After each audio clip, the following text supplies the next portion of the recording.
The first four cards deal with the past. The cards I get are Page of Cups, Queen of Swords, the Chariot, and the Eight of Pentacles.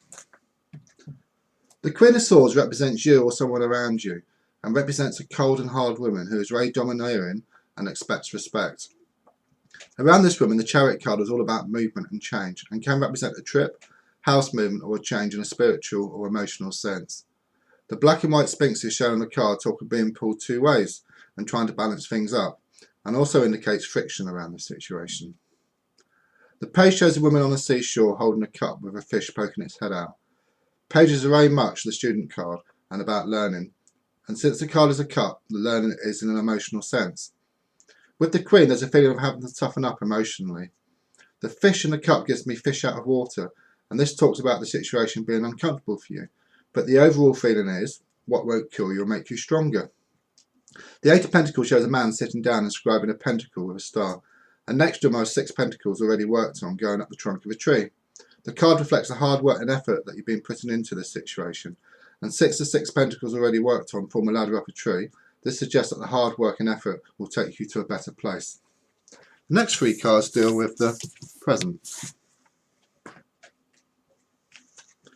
The cards I get are the Ten of Pentacles, the Devil, and the Nine of Pentacles. At the centre of all of this is the Devil card, and this card shows a couple chained together whilst being watched over by the Devil. The card can represent being held back because of some situation around you, and there's a need to cut through the chain so that you can move forward. The card is very earthly and can suggest the need to think about yourself for a change rather than other people all the time. On one side of the Devil is the Ten of Pentacles, and on the other side is the Nine of Pentacles, and both of these cards are very much about earthly matters and are around money, house, work, and material possessions. The Nine of Pentacles shows a woman smiling in a country setting and indicates peace of mind and contentment as well as financial fulfillment for you, especially if you can cut the chains that are holding you back. The Ten of Pentacles shows a couple chained together, and again there are coins all around them, and this card is very much about the next step and talks of settling down and also being very secure. All of this appears to be on your mind around the present time. The next 2 cards deal with the future.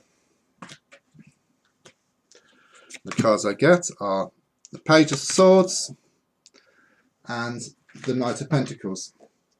The Page, as talked about earlier, is the student card, and since swords represent the mind and communication, there's a feeling that you'll need to bite your tongue in some respect and not fight with a higher authority. The Knight of Pentacles shows a knight holding a giant pentacle, and knights are all about movement, and so since he holds a pentacle, the card suggests that money as well as security will soon be coming your way. And the final card is the final outcome. Eight of Swords. This card shows a woman tied up and blindfolded, facing away from the sea, and behind her are 8 swords stuck in the ground. The swords appear like the bars to a prison, and so can indicate being trapped. Swords are about the mind, and so the entrapment seems to be very much in the mind. Looking closely, there's a gap between 2 of the swords and shows a way out for you. The facing away from the sea and the blindfold gives me the need to face up to things, especially in an emotional sense. The vast sea also gives me a sea of opportunity once you can find a way forward. And that concludes the reading.